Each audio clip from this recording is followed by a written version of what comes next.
All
Good afternoon, and thank you for joining us.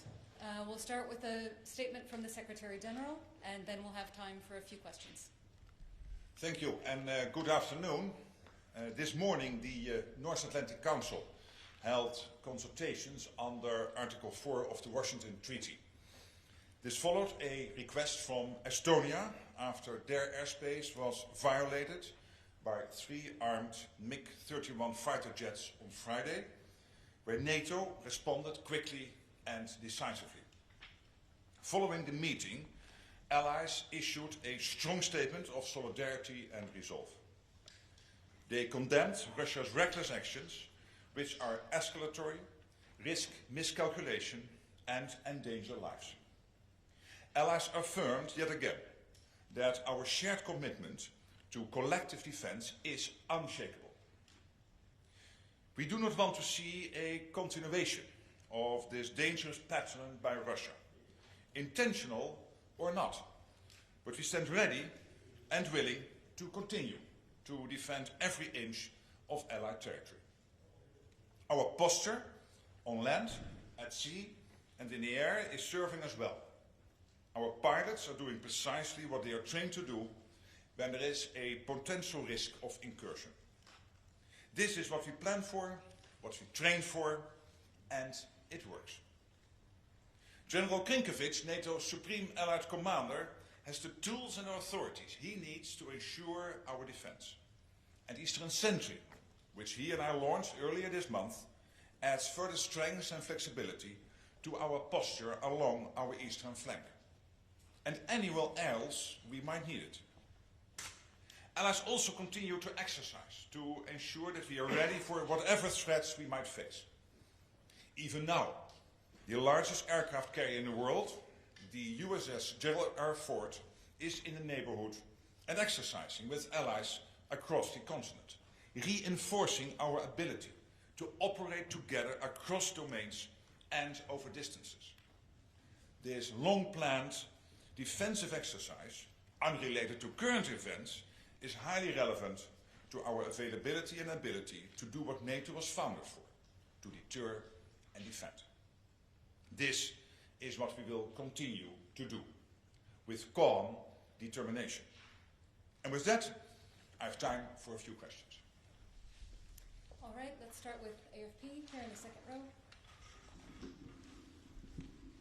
Secretary General Olivier Beau from AFP, Agence France Presse. Good afternoon. Good afternoon. After what you said and after reading the statement issued by NATO today, does that mean that NATO is going now to shoot any manned or unmanned Russian aircraft which violates the alliance airspace? Will it be enough to deter Russia? I mean, the statement you just made, do you think it will be enough to deter Russia after this pattern we all see after 3 incidents? Well, the decisions on whether to engage intruding aircraft, such as firing upon them, are of course taken in real time, are always based on available intelligence regarding the threat posed by the aircraft, including questions we have to answer like intent, armament, and potential risk to Allied forces, civilians or infrastructure. And as I said, SACEUR, our Supreme Allied Commander, has the overall prerogative and responsibility and also all the possibilities. In the latest airspace violation we discussed today in Estonia, NATO forces promptly intercepted and escorted the aircraft without escalation, as no immediate threat was assessed. All right, fourth row, all the way on the end. Thank you. Mr. Secretary General, you mentioned in your statement pilots can act in case of a potential risk of incursion, so not in case of an incursion, but a potential incursion. What do you mean? What I'm saying is that our military system works like this, that we will always assess the dangers, whether it is a direct threat to our overall defense, our posture, and that we will always act accordingly. But in this case, there was no immediate threat assessed, so what happened is that Swedish, Finnish and Italian aircraft were active to make sure that these 3 MiGs were moved out of Estonian airspace. We'll come to the center here in the second row. Hello, Joachim Clementi from Estonian Public Broadcasting. My question is, aren't we fundamentally addressing the wrong issue? As you said yourself, in both cases, in Poland and in Estonia, NATO's air defense was effective, everything worked according to plan. So why, in terms of Eastern Century, are we then talking about strengthening our air defense? Isn't the fundamental question about why Russia even dares to, whether intentionally or not, to breach our airspace? Shouldn't we be moving assets to the eastern flank which pose a credible threat to Russia? I mean, we're a defensive alliance, but for deterrence to work, they have to believe that if they cross a line, we will also counterattack. So my question is quite simple, really. Is the alliance prepared to scare the Russians to make these things stop? Of course, but we always have to do that in a way that we assess the situation. And our air defenses did exactly what they are designed to do. Both in the case of Poland with the drones, as in the case of your country, Estonia, with these 3 MiGs. We reacted quickly and decisively. We brought together, as I said in my statement, about 10 days ago now, Eastern Sentry, which will help to basically strengthen even further our deterrence and defense on the eastern flank and also in other parts of NATO territory where necessary. And of course, as we also said in the presser here about 10 days ago, we are constantly learning and adapting our technology and our tactics based on the evolving threat landscape. And that includes drones. So one of the reasons why we launched Eastern Sentry is to make sure that these latest drone technologies, and that long term it is not sustainable to take down a, let's say, 1,000 or 2,000 costing drone by a 500,000 or $1 million costing missile, so that you need your drone interceptors also at the level we want it to be, is part of Eastern Sentry. And we're working very hard to make sure that also there we learn from, for example, Ukraine through JTAC, based in Poland. That is the joint NATO-Ukraine organization where we basically capture all the lessons from the war in Ukraine, but also through Pierre von Jay, who is leading our Supreme Allied Command transformation. And he works very well together and closely together with our Supreme Allied Commander Europe, General Krinkovic, to make sure that not only do we have the deterrence and defense on the eastern flank, but we also implement as quickly as possible these latest drone technologies. All right, on the right behind the cameras, please. Thank you. Ansgar Hase, German Press Agency, DPA. Secretary General. Yes, hello. How do you assess the influence of previous events, such as the destruction of the Nord Stream pipelines, on NATO's current decision-making? Would it be, in your view, easier to respond more decisively if events like this had not happened? Thank you. I don't understand the question, because when it comes, of course, to the critical undersea infrastructure in general, we launched Baltic Sentry. And Eastern Sentry, of course, is a separate activity now, bringing together many allies, but also taking all the lessons from Baltic Sentry, which was about, after the latest events happening on the 25th of December last year between Estonia and Finland. We brought together that activity. And why? Not only to make sure that we are able to track and trace and where necessary to intervene, but also to implement the latest technologies, including undersea drones, etc., including bringing together our best experts in both modes, so shape, but also our Allied Command transformation. Under the leadership of Pierre von Jay. And that's exactly what we are doing here with Eastern Sentry. So we are taking lessons from that and we are implementing this with speed. Coming over to this side, Reuters in the third row, please. Thank you, Secretary General. Andrew Gray from Reuters.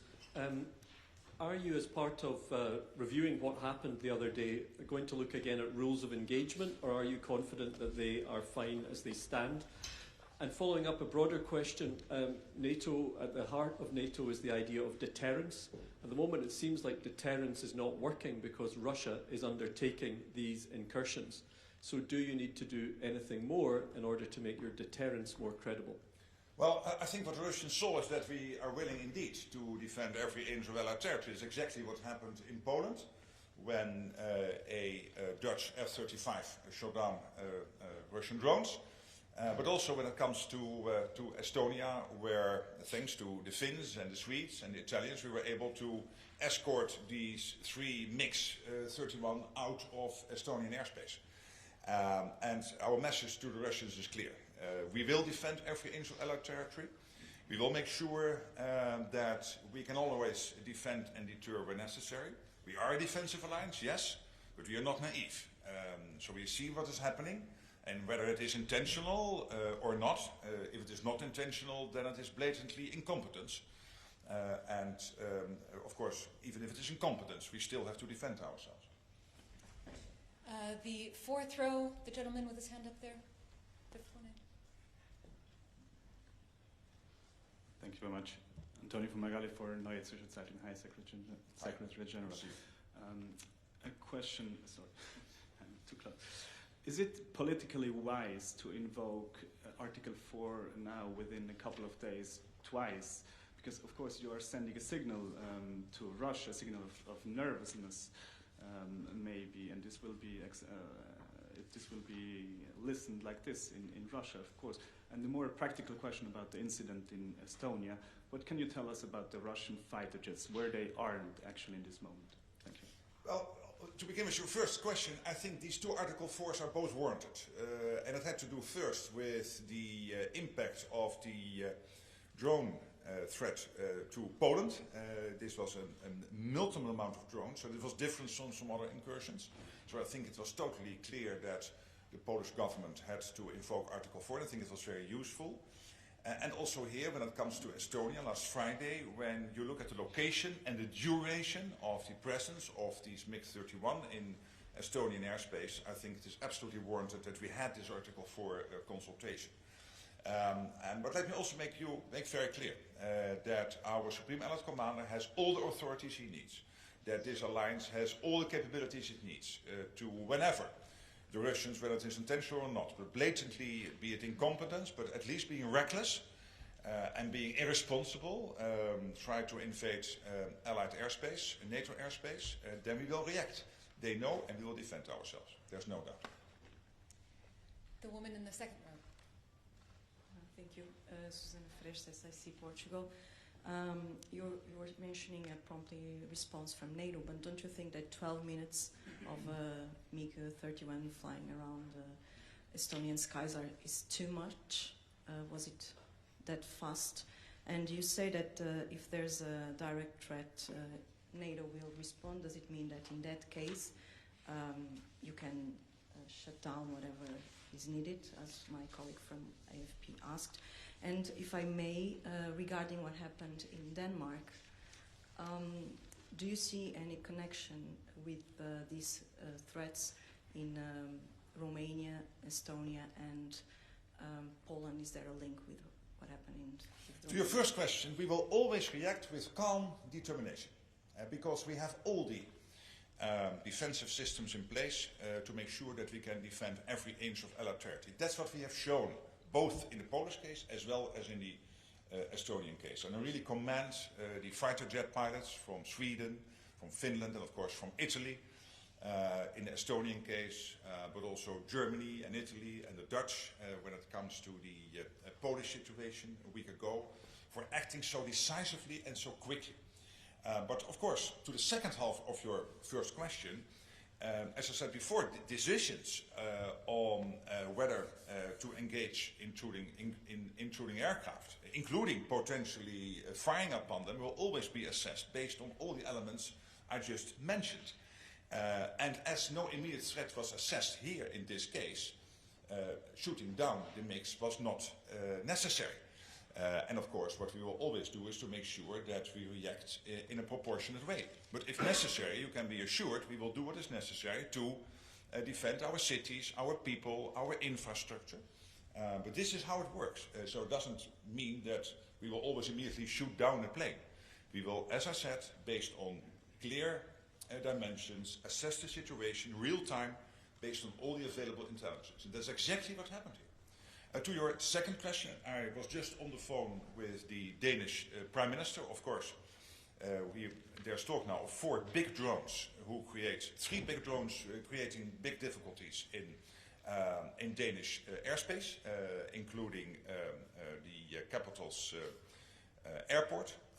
And the Danes are at this moment exactly assessing what happened to make sure what is behind this. We are in very close contact on this, so it is too early to answer your second question. All right, we have time for just a few more questions, and I know we have more than we'll have time to get to. It's Terry, please. Third row, wait for the mic. Thanks. Terry Schultz with DW. Just a couple follow-ups, because if you leave me too late, I get to follow up all of these questions. It's a warning. Exactly. I mean, you say that the system is working, but wouldn't you rather deter these flights from coming in? So wouldn't it work better if they never entered NATO airspace, if that's working? And how much pressure does it put on NATO now that Poland has said, you know what, we are going to shoot these down? Does that make the rest of the eastern flank, where NATO might not make the same decision in its own eastern sentry mission to do that, doesn't that perhaps make some of the other allies a bit more vulnerable if this kind of behavior is going to continue? And are you sure that's all you can say about Copenhagen? Thank you. Yes, on the second question, yes. And on your first question, I listened very carefully to Donald Tusk, the Polish Prime Minister, yesterday. And I think what he said is that if necessary, yes, we will shoot down the plane. And of course we already shot down a drone, if necessary. And this exactly comes back to what I just mentioned, that we will always assess the situation, assess the immediate threat the plane poses, and acting quickly and decisively is exactly what happened in these 2 cases. And I'm really proud of our fighter jet pilots doing this, and our commanders in contact with them, coordinating all these activities. Clearly, what the Russians are doing is not acceptable. If it is intentional or not, at least it is reckless. And it should stop, absolutely. And what they will see now, over the last couple of weeks, is that whatever happens, we are there. And it will not, as you have seen in the next statement, detract us from supporting Ukraine, if that is what they might be thinking they could achieve. I don't know what is in their minds. If it was intentional, again, we are still assessing that. We will also keep on supporting Ukraine with even more vigor and more determination. Okay, 4th row. Thomas.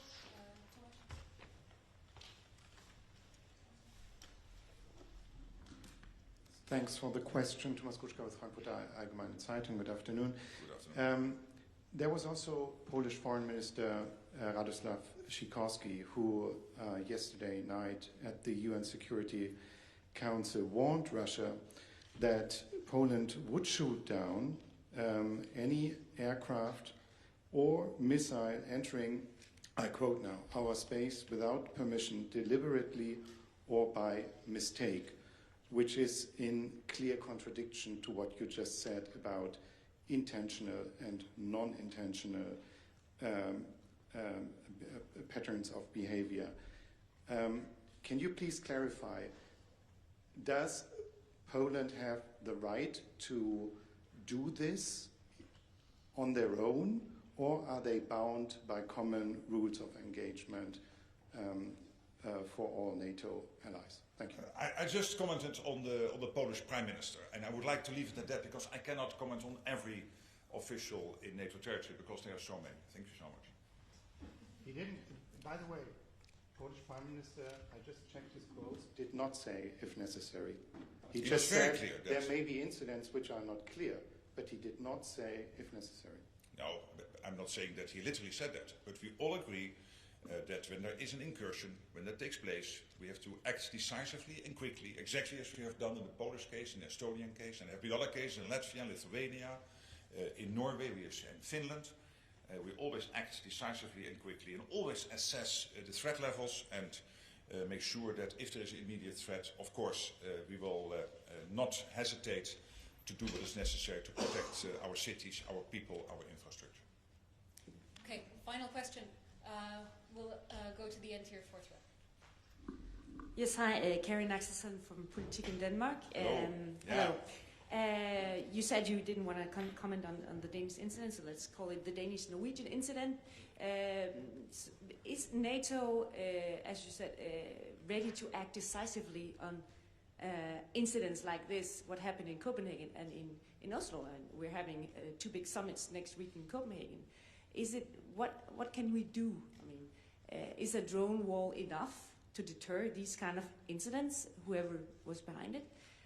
Or do we need to step up with more action in NATO as well as EU things? Yeah, well, first of all, as I said, I spoke with the Danish Prime Minister, and of course also Denmark is still assessing what exactly happened and whether they can find out more. And of course we will help wherever we can, and all our allies will be involved in that, as is always the case when these serious incidents happen. To your more general question also about next week's meetings in Copenhagen, I think of the European Council and of the European political community, but also more generally when it comes to defending our airspace of NATO. As I said, and I think the Estonian and Polish case are proof of this. We will act decisively and quickly. We have. The system worked. SACEUR has all the authorities he needs in a trickle-down way to make sure that the commandos on the ground know what they need to do, and if necessary, to also take the ultimate decision, but only when there is an assessment that that is necessary. And that is what I meant with making sure that we always will work and act with calm determination. And that's what the Russians know, and the Russians know also that, if necessary, we will not hesitate. Thank you so much for coming here and for waiting a little bit longer, because the meeting was very good, but it took also a bit longer. Thank you so much.